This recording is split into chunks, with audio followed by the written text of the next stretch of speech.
This is episode 2. Yeah. You're here because you want more engagement, more delight, more fun, more learning. You're hungry for change and willing to take action. If you're not prepared to be wrong, you'll never come up with anything original. Welcome to the E-Learning Scenario Design Podcast with Anna Sabramowitz. I'm going to show you how great I am. Let's take learning to the next level. Hello. Hello, my friend. How are you today? This is Anna Sabramowitz, and let's talk about some of this launching stuff when you're talking about designing e-learning scenarios or designing something that's supposed to engage your adult learners into some kind of behavior change. And recently I was working with somebody who we put together kind of a little introduction to really get people energized, find out maybe what's in it for them, get them a little pumped, empathize with them. Yeah, I have a problem with that word. Empathize with them a little bit. And it was a little, quirky. It was a little fun. And I said, hey, you know what? Just get it out there and share it with people. Just with your peers. Just figure it out. See if this first draft resonates, if they find it interesting, engaging. And because it was a little too fun, and I'm not saying it was like really fun or anything, not like broken coworker fun, not like open my pickle jar kind of fun. It was just a little less corporate. It was more like peer-to-peer talk. So very casual, lots of things like you'll and we'll and, that's great, awesomeness, that kind of language, very casual. And I think that this person was actually quite afraid to show this to their peers. And I think that's kind of an issue with us. That's what I want to talk about. I want to talk about, pardon my language, shitty first drafts.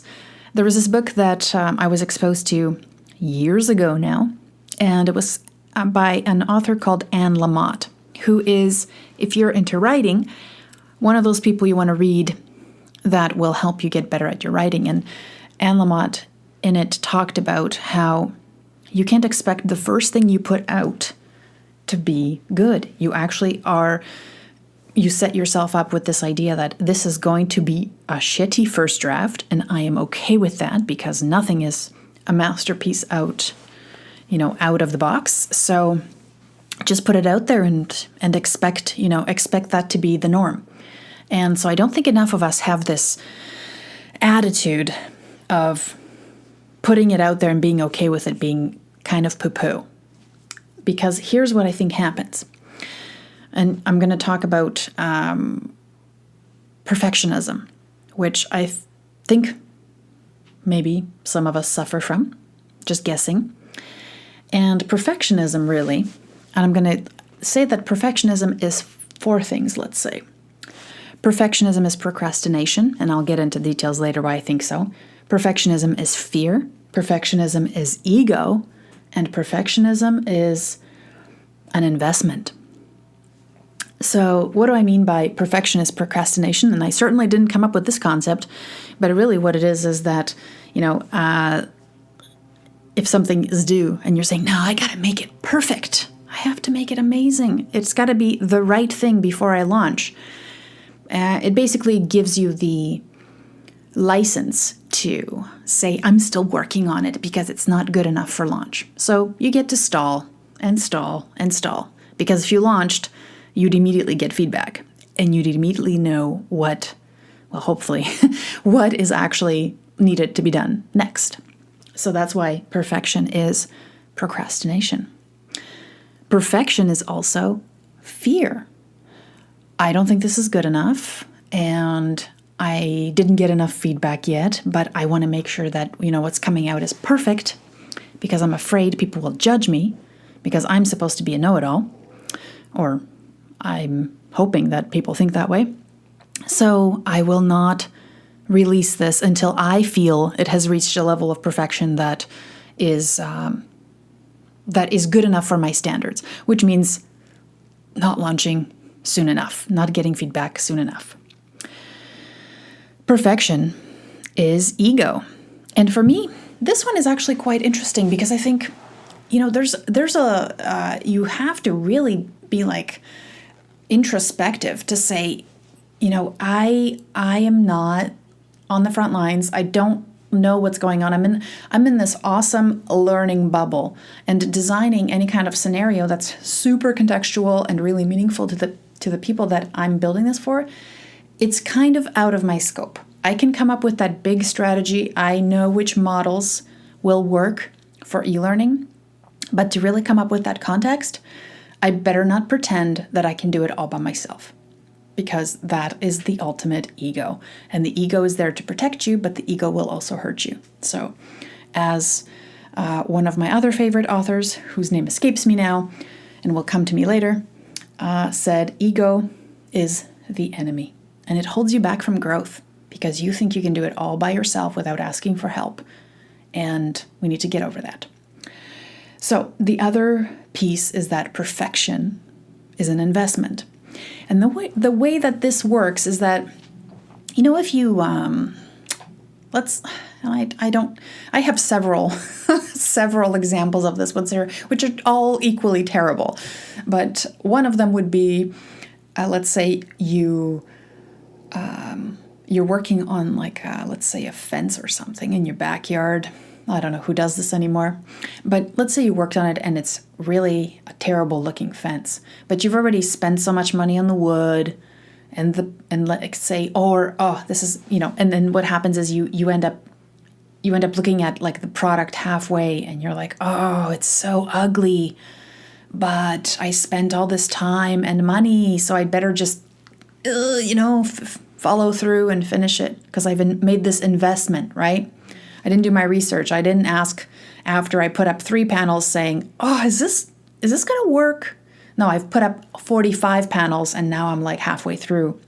And the same thing like when people come home with a bucket of paint and they'll just put a single roll on and they'll realize, oh my gosh, that is ugly. But they're like, but I already spent $70 on this bucket of paint, or probably more. And now I'm just going to follow through because I've made the investment. And that's what perfection is. When you work on something long enough, you get so attached to it. Like if you've spent 2 months, instead of getting those shitty first drafts out, you've spent 3, 6, 9 months working on this thing. And then when you put it out there finally, you've made so much investment into your little baby and didn't gather enough feedback, that then what happens is, and this has happened to me, that any kind of feedback that comes back is very painful and you are very sensitive. And if somebody tells you it is poo-poo, you will not listen to them because you've spent so much time and invested so much time into this module. So that's why you have to test early, test often, get feedback. And like I said, and I'll say it again, I'll always keep saying it because I think a lot of the times I'm telling you guys stuff that I really need to continue refining and applying myself, is that every single time you have an idea for an e-learning scenario, you draft out you basically sketch out the idea and then put it out to somebody who can give you some real feedback, and somebody who really can give you the kind of feedback that will push you to develop it to be more contextual and more useful. I don't need people to say, oh yeah, that's great. No, I need people to tell me why it's great if it's great, or if not, who I should talk to, where should I go to get the context that I need. You need those kinds of people around you. And in some organizations, that's actually quite difficult, right? People want to pander.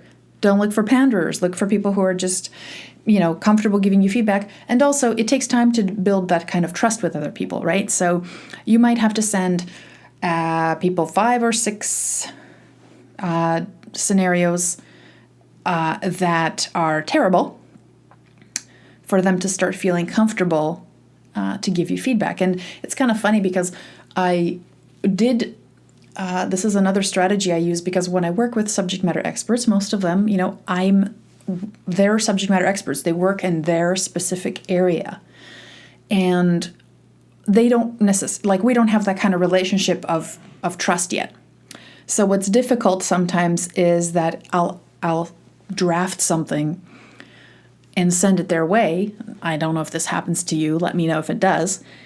And they're like, "Oh yeah, that's great. That's good.